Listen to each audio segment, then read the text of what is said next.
The salvage ship Rustwing drifted through the void reaches, a region of space so remote that most star charts didn't bother marking it. Captain Jake Thompson had been running salvage operations for 15 years, and he'd learned to trust his instincts. When the sensors picked up a massive structure floating in the darkness, every instinct told him to turn around. But salvage crews didn't get rich by playing it safe. The station was unlike anything they'd ever seen. It wasn't built, it looked grown, like a massive crystal flower blooming in the void. The hull shimmered with colors that shouldn't exist, and covering every surface were symbols that their translator couldn't even begin to parse. Some of the crew wanted to leave immediately. The warnings were clear, even if they couldn't read them. Jake overruled them. One good haul from ancient tech could set them all up for life. The boarding party suited up nervously. There were 5 of them: Jake, his first officer Beth, the team's xenobiologist Dr. Alan Chen, security officer Rick Davis, and their junior mechanic, a quiet woman named Katie Pierce. Katie was only there because their main engineer had quit last month, and they'd been desperate enough to hire someone fresh out of technical school. She kept to herself mostly, always had her nose in some manual or maintenance report. The airlocks connected with a hiss that sounded wrong, like the station was breathing. Inside, the corridors defied physics. They seemed to stretch longer than the station's exterior dimensions allowed. The walls rippled and shifted, responding to their presence. Gravity felt optional, pulling sideways in some sections, not at all in others. Dr. Chen was practically vibrating with excitement. He'd studied ancient civilizations his whole career, and this predated everything in the records. The technology here was thousands of years beyond what the galaxy currently used. Maybe tens of thousands. They moved deeper into the station, following a path that seemed to open before them. The corridors wanted them to go somewhere specific. Rick didn't like that one bit, his hand never leaving his weapon. Beth kept checking her scanner, but the readings made no sense. Power signatures that spiked and vanished, energy patterns that looked almost biological. Then they found the central chamber. It was massive, easily large enough to park 3 ships inside. The temperature dropped so severely that their suits' heaters kicked into overdrive. And there, suspended in the center, was something impossible. The creature was colossal, easily 300 feet from snout to tail. Scales the size of shuttle panels covered its body, each one seeming to contain tiny galaxies of light. 4 legs ending in claws that could tear through starship hulls. Wings folded against its back that, if spread, could probably blot out a small moon. The head was elegant and terrible, with ridges of bone forming a crown-like structure. A dragon. An actual, honest-to-God dragon from the old myths. Dr. Chen started babbling about the star dragons, ancient beings that supposedly ruled the galaxy before the first civilizations. Everyone thought they were legends, stories told to explain archaeological mysteries. But here one was, frozen in ice that glowed with an unnatural blue light. Rick wanted to leave immediately. Beth agreed. This was way above their pay grade. But Jake saw dollar signs. If they could claim salvage rights to this station, to the technology here, they'd be set for life. They'd be famous. Katie wasn't listening to the argument. She'd moved closer to the ice, studying the systems surrounding the chamber. Her scanner showed something the others had missed. The ice wasn't ice at all, it was a stasis field, an incredibly sophisticated piece of technology that held the creature in suspended animation. And according to her readings, it was failing. She tried to get the others' attention, but they were too busy arguing. The power cells feeding the stasis field were dying. She could see the decay patterns in the energy flow. Her best estimate gave them maybe 4 hours before total collapse. What happened to something frozen for who knows how long when it suddenly woke up? Probably nothing good. Katie did what she always did when she found broken machinery, she tried to fix it. She approached the control panel, a crystalline interface that seemed to reshape itself as she touched it. The technology was alien, but energy flow was energy flow. She could see where the power was leaking, could trace the failing connections. She didn't mean to trigger anything. She was just trying to reroute power, to stabilize the field. But her touch activated something, some kind of emergency protocol buried in the ancient systems. The chamber flooded with light. Alarms started blaring in tones that hurt to hear.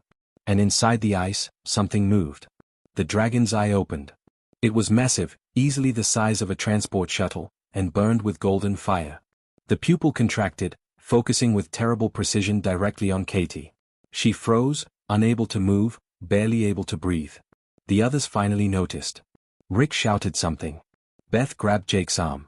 Dr. Chen made a sound between wonder and terror.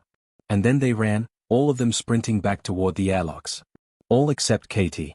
Her suit had chosen that exact moment to malfunction, the magnetic locks on her boots engaging at maximum power. She was stuck, unable to move, as cracks began spiderwebbing through the ice and the creature inside began to stir. Katie slammed her fist against the boot controls, panic rising in her throat. Nothing worked. The magnetic locks stayed engaged, holding her in place like she was welded to the floor. Through her helmet, she could hear the ice cracking, a sound like a glacier carving mixed with something that resembled singing. The cracks spread faster now, spiderwebbing across the surface of the stasis field. Each fracture released a pulse of light, and with each pulse, Katie felt something pressing against her mind. Not words exactly, but pressure, like someone trying to communicate in a language that existed before language itself. The dragon's eye never left her. That golden gaze pinned her more effectively than any malfunctioning boot lock. Katie had the distinct impression of being studied, analyzed, dissected with a look. What did a creature like this see when it looked at a human? An ant? A curiosity? Dinner? The final layer of ice shattered with a sound like thunder.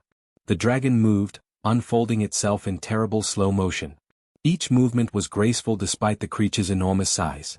The wings spread first, catching the strange light of the chamber and scattering it into rainbow patterns across the walls. The head rose on a neck that seemed to go on forever, and then the entire body lifted free of its prison. Katie's suit system started screaming warnings. Radiation spikes, unknown energy signatures, gravitational anomalies. The temperature dropped even further, then spiked upward until her cooling systems kicked in.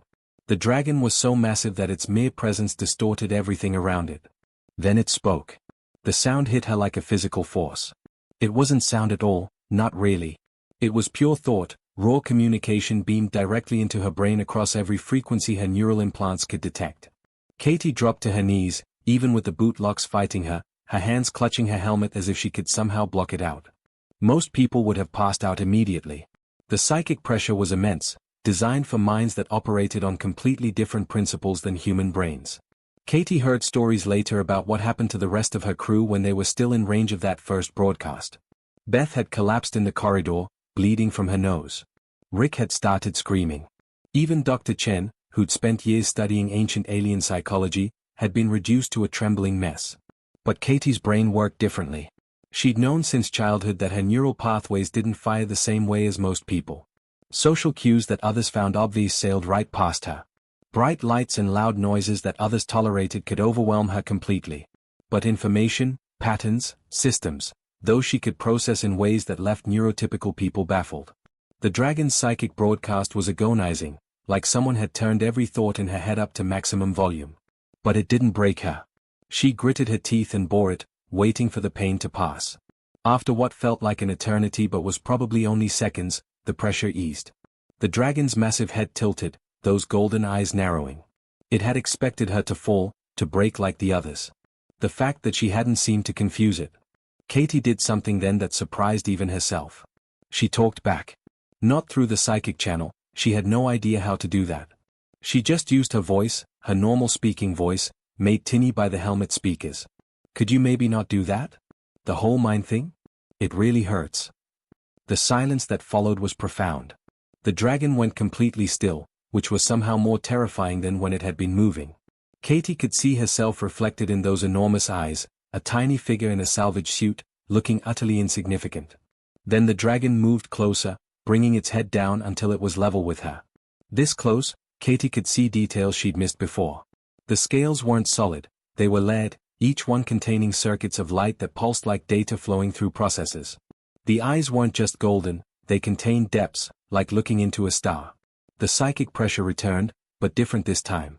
Controlled, focused, much gentler. It carried something like curiosity, mixed with surprise and something that might have been amusement. The dragon was trying to communicate, adjusting its approach like someone might lower their voice when they realized they'd been shouting. Katie tried to focus through the sensation. Images flooded her mind, not quite memories but something similar.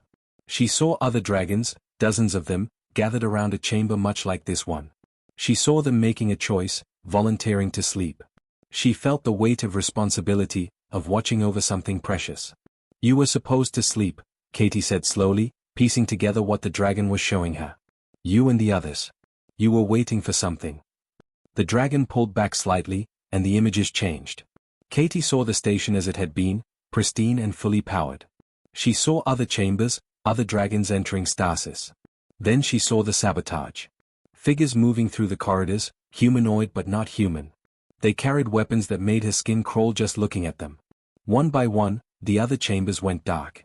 The dragons inside died without ever waking. This dragon, Katie didn't have a name for it yet, had been lost. The assassins had come for it too, but something had gone wrong. Backup systems had activated. The stasis field had held, damaged but functional. And the dragon had been trapped, aware but unable to move, for centuries. Katie felt sick. They killed them. While they slept.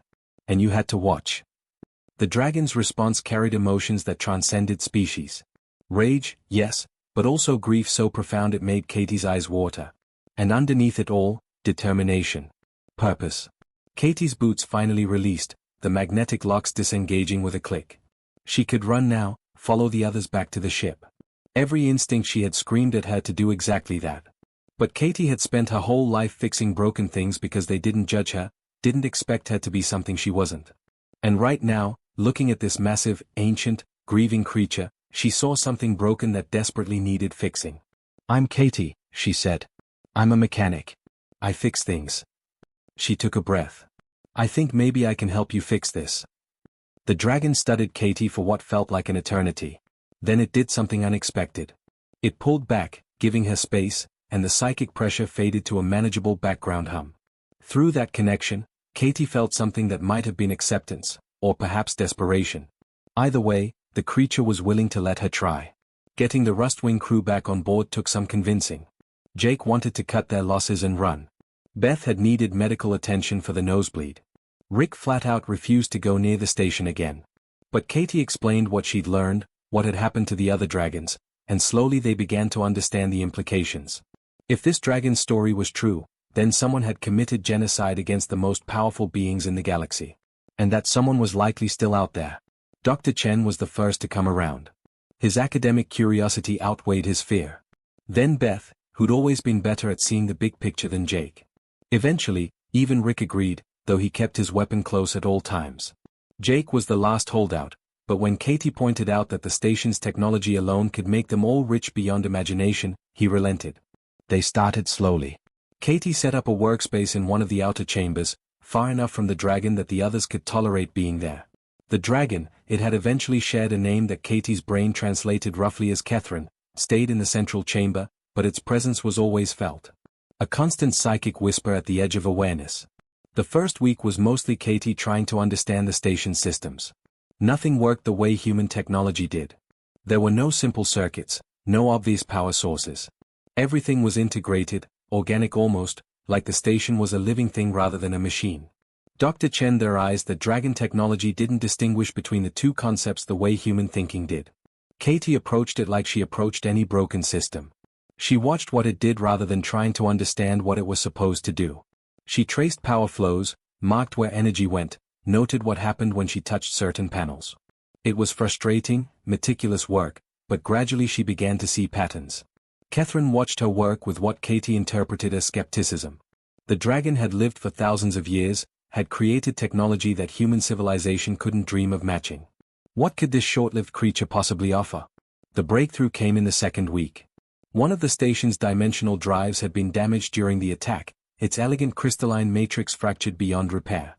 Katie stared at it for hours, trying to figure out how to fix something she barely understood. The dragon's presence pressed against her mind, not quite mocking but definitely doubtful. Then Katie stopped trying to repair it the dragon way. She pulled components from the Rustwing spare parts locker. A standard plasma regulator. 2 magnetic field generators. A coupling mechanism from a water recycler. None of it was sophisticated. All of it was cheap, mass-produced human engineering. She jury-rigged them together with wire and determination, bypassing the elegant dragon design entirely. It was ugly, inefficient, and broke about 7 different engineering principles. But when she powered it up, it worked. Catherine's reaction hit her like a thunderclap. The dragon surged forward, examining her work with an intensity that made the air crackle. Katie could feel its confusion, its disbelief. This shouldn't work. It violated everything the dragon knew about dimensional mechanics. But it did work. Katie ran diagnostics to prove it. The power output was lower than the original, sure, but it was stable. More importantly, when she deliberately overloaded one component, the others compensated. The system adapted, rerouted, survived. That's the difference, Katie explained, knowing Catherine could sense her thoughts. You build things to be perfect. We build things knowing they'll break. So we make them fixable. She felt the dragon's mind working through the implications. Dragon technology was beautiful, elegant, designed to last forever. But forever meant unchanging. It meant brittle. One critical failure and the whole system collapsed, like it had when the assassins struck. Human technology was messy, redundant, full of backup systems and workarounds. It broke constantly. But it could be fixed with spare parts and improvisation. It could adapt. Over the following weeks, Katie and Catherine fell into an unlikely partnership.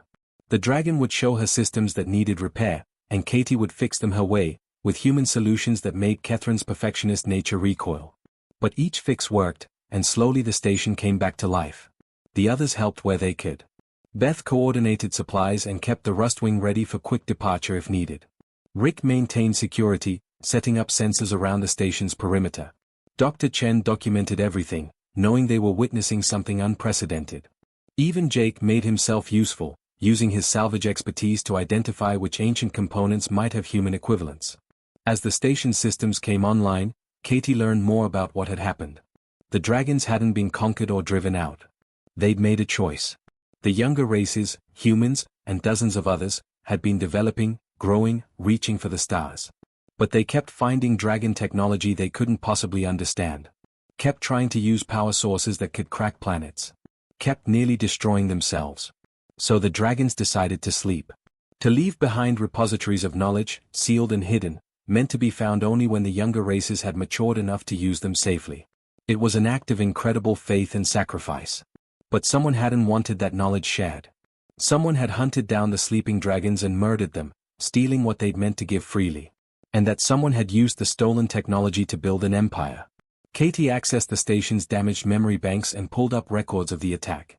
The symbols on the assassin's equipment matched perfectly with the marks of the Collective, the vast empire that controlled most of known space. The Collective, who claimed to have discovered ancient technology through archaeological research. Who maintained a stranglehold on advanced tech by claiming it was too dangerous for others to possess. The Collective had built their empire on dragon corpses and lies.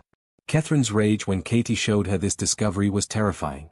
The dragon's roar shook the station, and for a moment Katie thought the creature might tear through the walls into space itself. But the rage was controlled, focused.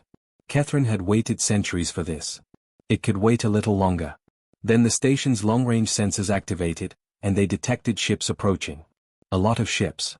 The Collective had noticed the station powering up. They were coming to finish what they'd started 1,000 years ago. Katie looked at the tactical display, at the dozens of warships bearing down on their position, then at the massive dragon watching her with those ancient golden eyes. They'd need a plan. A good one. How do dragons fight? Katie asked. Catherine showed her. Direct confrontation, overwhelming power, dominance through superior force. It was impressive, terrifying even. It was also exactly what the Collective would expect. Katie smiled. Okay. Now let me show you how humans fight. The Collective fleet emerged from jump space like a swarm of angry hornets. Katie counted at least 70 warships on the tactical display, ranging from smaller corvettes to 3 massive dreadnoughts that could level a city with a single broadside. Each one bristled with weapons designed specifically to fight targets they couldn't possibly match in a fair fight. Jake swore colorfully. Beth had gone pale. Even Rick, who'd seen combat during the border wars, looked shaken. This wasn't a patrol. This was an extermination force. They are hailing us, Beth reported, her voice tight. Standard surrender demand. They are claiming salvage rights to the station and calling Catherine a dangerous uncontrolled asset. Katie felt the dragon's fury spike through their mental connection. Catherine wanted to meet them head-on, to show these thieves what a real dragon could do. But Katie held up her hand, asking for patience. You're still weak, she said quietly. 8,000 years in stasis, systems barely online. You could take maybe 20 of those ships before they overwhelmed you. She pulled up the tactical readout. They know that. They're counting on it. Catherine's presence pressed against her mind, frustrated.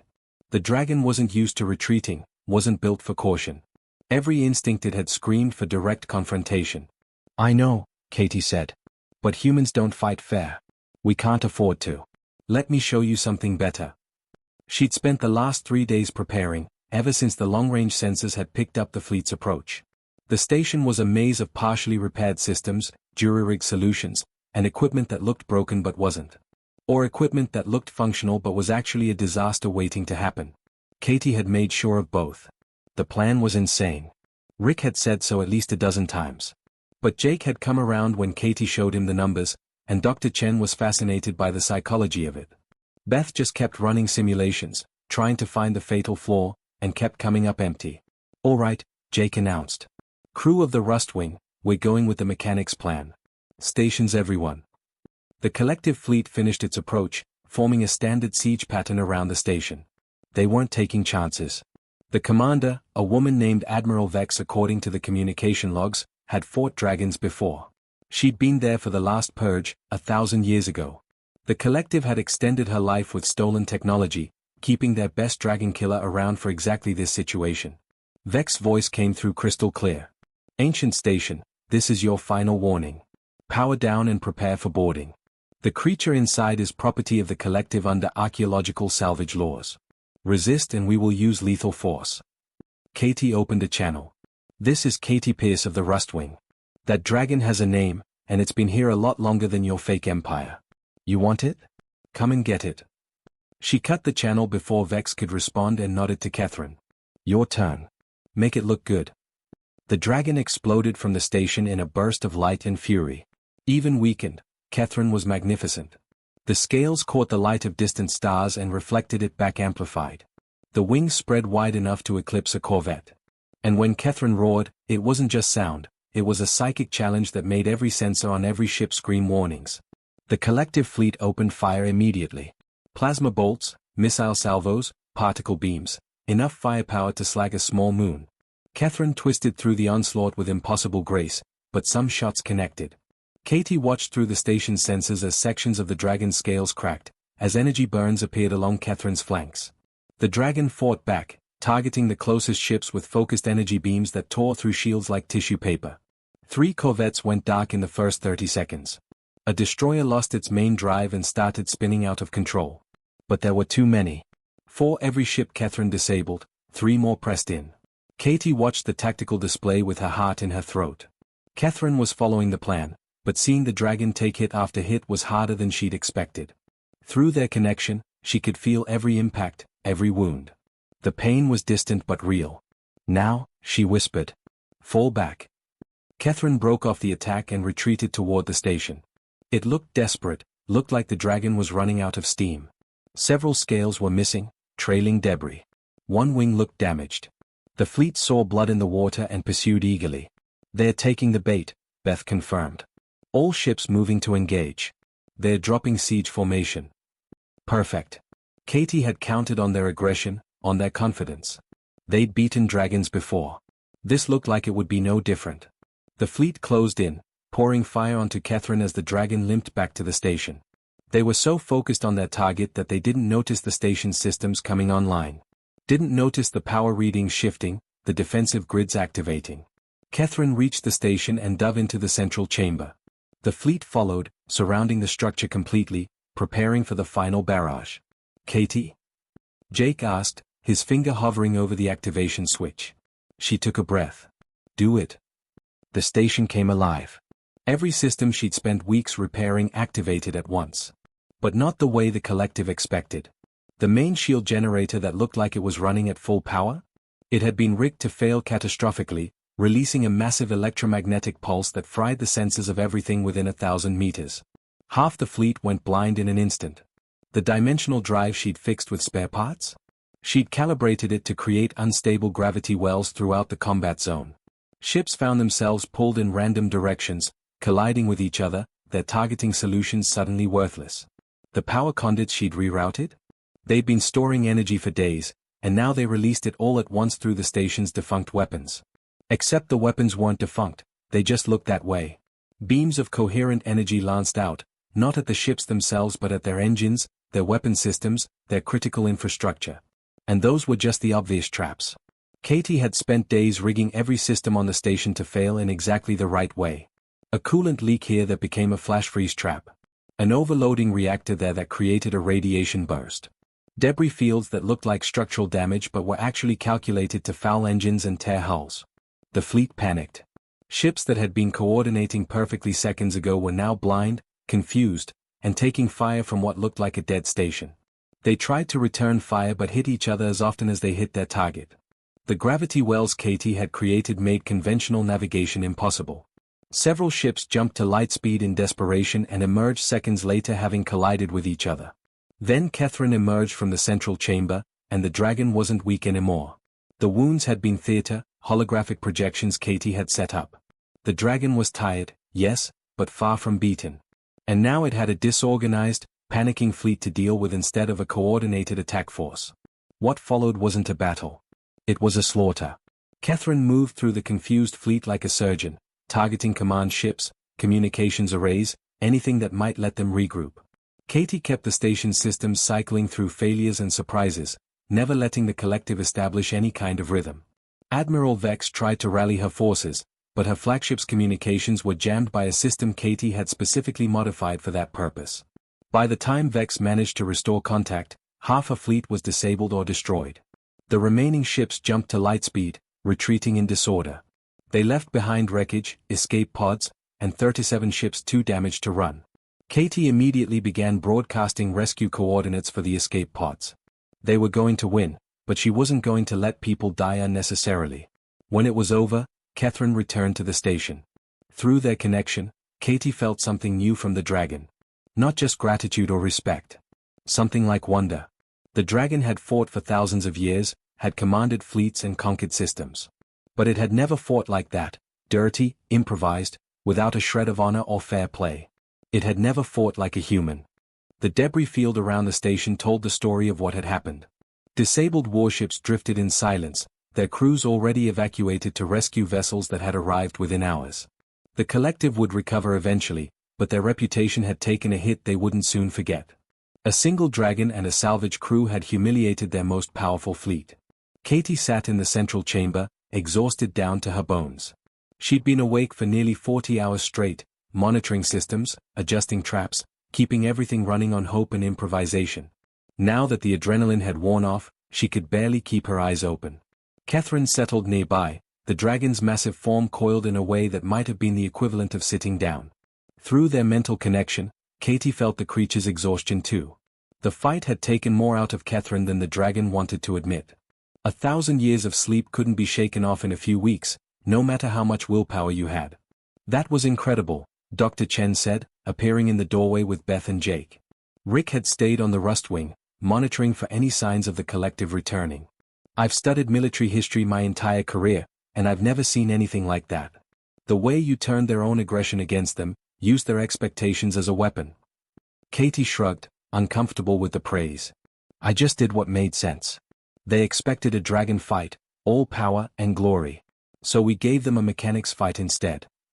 You did more than that, Jake said. He'd been quiet since the battle ended, processing what had happened. You changed the game. The collective has been untouchable for centuries because they controlled all the ancient tech.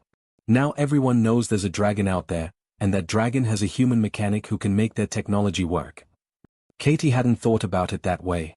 She'd been so focused on survival, on fixing the immediate problem, that she hadn't considered the bigger picture. But Jake was right. Word would spread. The whole galaxy would know what happened here. Catherine's presence pressed gently against her mind, and images began to flow. The dragon showed her other stations, other repositories of knowledge hidden throughout the galaxy. Places where the murdered dragons had left behind their legacy, waiting for someone worthy to find them. The collective knew about some of them, had already looted a few, but dozens more remained hidden. You want to find them, Katie said slowly. Before the collective does. The dragon's affirmation came with layers of emotion. Duty, yes, these were Catherine's siblings, friends, companions across millennia. But also purpose. The dragons had made their sacrifice for a reason. They'd believed the younger races deserved a chance to grow, to learn, to reach their potential without being crushed under power they couldn't handle. The collective had perverted that gift, hoarding knowledge and using it to dominate. Catherine wanted to finish what the dragons had started. Wanted to make sure their sacrifice meant something. That's going to take time, Beth pointed out. And resources. The collective won't just let this go. They'll come back with more ships, better prepared. Which is why we need allies, Dr. Chen said, his academic mind already spinning up plans. The collective has enemies, plenty of them. Systems they've oppressed, races they've exploited. If we can show them there's an alternative, that the ancient knowledge can be shared rather than hoarded. We could start a revolution, Jake finished, and Katie heard the excitement in his voice. The old salvage captain was seeing possibilities, seeing a chance to be part of something bigger than just scraping by.